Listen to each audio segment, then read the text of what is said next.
یہ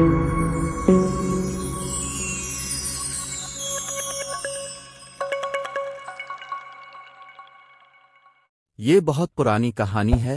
کسی جنگل میں 4 گائیں رہا کرتی تھیں جو ہمیشہ ساتھ دیتی، ساتھ چیرتے، ساتھ کھاتی پیتی اور خطرے میں ہر ایک کا بہت خیال رکھتی تھی۔ اگر کبھی کسی کو کسی مشکل میں دیکھتی تو خود اس کی مدد کے لیے آگے آ جاتی۔ ان 4 گایوں کا آپس کے اتحاد کا یہ حال تھا کہ کبھی شیروں اور چیتوں کو بھی ان پر حملہ کرنے، انہیں ہڑپ کرنے کی جرت نہ ہوتی تھی، مگر پھر بھی سبھی شیر اور چیتے ان 4 پر نظریں رکھا کرتے تھے اور اس تلاش میں رہتے تھے کہ جیسے ہی موقع ملے وہ ان پر حملہ کر کے انہیں کھا جاتی۔ لیکن ان میں ایک شیر نے خاص طور سے ان کی نگرانی شروع کر دی اور انہیں اپنی نظروں سے اوجھل نہیں ہونے دیتا تھا۔ اس کے باوجود اسے کبھی ایسا بہترین موقع نہیں ملا جب وہ اپنی اس خواہش کو پورا کر پاتا اور اس کے نتیجے میں ان گایوں کو اپنا شکار بنا لیتا۔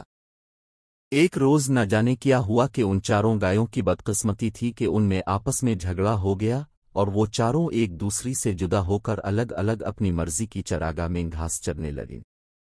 جیسے ہی یہ بات شیر اور چیتے کے علم میں آئی تو وہ خوشی سے کھل الفاٹ ہے، چنانچہ انہوں نے ان گایوں کی اس غلطی سے فائدہ الفاٹتی ہوئے انہیں شکار کرنے کا فیصلہ کیا۔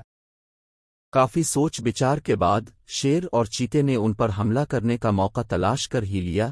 انہوں نے پہلے سے خود کو جنگل میں جھاڑیوں کے پیچھے چھپا لیا اور اکیلی گائے کا انتظار کرنے لگے۔ جیسے ہی ان 4 میں سے ایک گائے تنہا ان کے قریب جھاڑیوں کے پاس آئی تو ان دونوں نے ایک ساتھ اس پر حملہ کر دیا اور لمحوں میں اپنے کھانے کا انتظام کر لیا۔